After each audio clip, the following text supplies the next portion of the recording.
Hello दोस्तों, मैं आपका दोस्त भलाई सुरेश। आज हम बात करेंगे कि माइंड को कैसे कंट्रोल करें। आपको क्या लगता है, माइंड को कैसे कंट्रोल करें? देखो, हमारा माइंड तो क्षणभंगुर है। इस पल में यहाँ है तो दूसरे पल में कहीं और चला जाता है, तीसरे पल में कहीं और। किसी इस सिटी में है तो उस सिटी में, अभी किसी गांव में है तो दूसरे गांव में, किसी देश में है तो दूसरे शहर में है। विद इन मिली सेकंड भागता रहता है।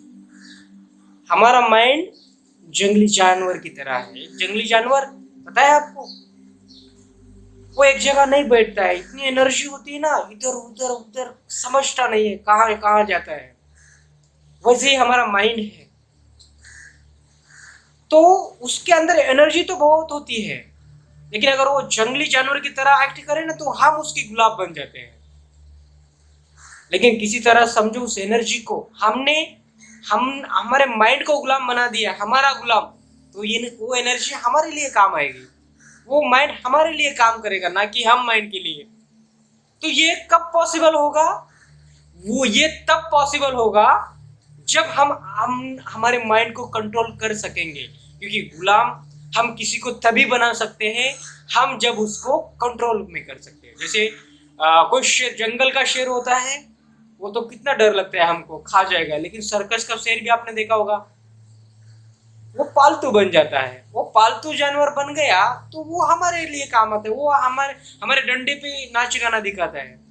लेकिन जो जंगली शेर होता है, वो तो हमको, हम डरते कितना, वो खा जाता है हमको, राइट? तो वो जंगली जानवर है। तो हमारा माइंड भी एक जंगली जानवर की तरह है। उसको पालतू जानवर कैसे बनाया जा सके, ताकि उसके एनर्जी, उसके रिसोर्सेस का हमको यूज करना आ जाए, वो हमारे लिए काम करे, वो हमें हेल्प करे, ना कि हम उसके गुलाम बनते रहे। तो इसके लिए कैसे करें फिर कंट्रोल? माइंड की कंट्रोल करना मतलब एक शेर को कंट्रोल करने जैसा। जैसे शेर भी शक्तिशाली है, वैसे माइंड भी शक्तिशाली है। अगर शेर जंगल का राजा है, तो माइंड भी अगर कंट्रोल में ना रहे, तो हमारा राजा है, मतलब हमारे ऊपर राज करेगा वो, हमारी बॉडी का राजा, राइट? तो ऐसा क्या तरीका है क्या कि हम कंट्रोल कर सके माइंड को?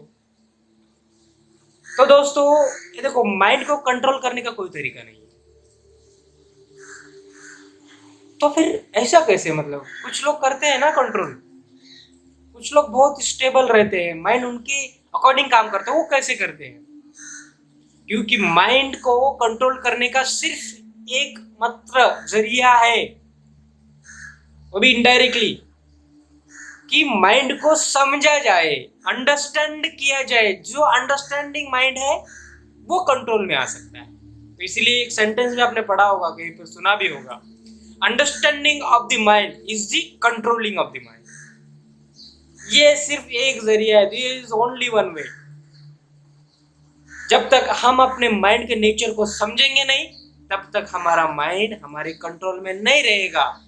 हमको माइंड नचाएगा। जब तक हम माइंड को समझेंगे नहीं, वो हमको कंट्रोल में रखेंगे, हमें नचाएगा उसके अकॉर्डिंग। तो अंडरस्टैंड कैसे करें फिर माइंड को? माइंड के लेयर्स को, एक एक लेयर्स को हटाए कैसे? तो मैं एग्जाम्पल के जरिए बताता हूँ, एक एग्जाम्पल बता देता हूँ। सपोज सपोज हमने टैप का, डेली एग्जाम्पल है, टैप वाटर है, बकेट रखा है नीचे, चालू कर दिया हमने। बकेट खाली था, लेकिन कुछ टाइम बाद भर गया और उसमें ओवरफ्लो हो रहा है। फिर अभी ओवरफ्लो हो रहा है पानी। तो पानी तो हमने देखा अभी, तो हमने देखा एक ये है, तो हमको हमारी जो नीड थी, वो पानी बकेट में भरा जाए, भर चुका है, अभी ओवरफ्लो हो रहा है। तो उसके लिए अब क्या करें फिर अभी? तो हम परेशान हो गए, क्या करें, कैसे करें, अभी कंट्रोल कैसे करें उसको? वो तो फ्लो हो रहा है, ओवरफ्लो हो रहा है। तो अगर हमको ओवरफ्लो अवॉइड करना है, या उस इमीडिएटली हमको ओवरफ्लो को बंद करना है, तो उससे पहले हमको ये समझने की जरूरत है कि हमने वो पानी कहां से आता, कहां से हमने चालू कैसे किया उसको। अगर हमने चालू करने की प्रोसेस हमको पता चल गई, तो हमको बंद करना भी आ जाएगा। अगर हमको पता ही नहीं है, जो होता है ना ऊपर वाला ऑन ऑफ का, जो चालू बंद करते टैप का जो नोज होता है ऊपर,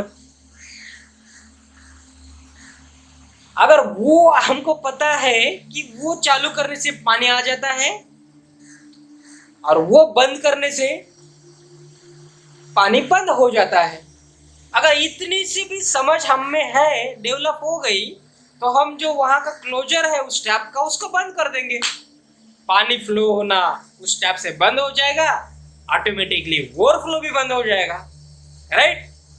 तो उसी की तरह है, जैसे टैप से पानी कैसे आता है हमको समझ में आ गया, उसको चालू बंद करना ये समझ है, इसलिए हमको उस जो टैप से वाटर आता है उसका कंट्रोल हमारे हाथ में है।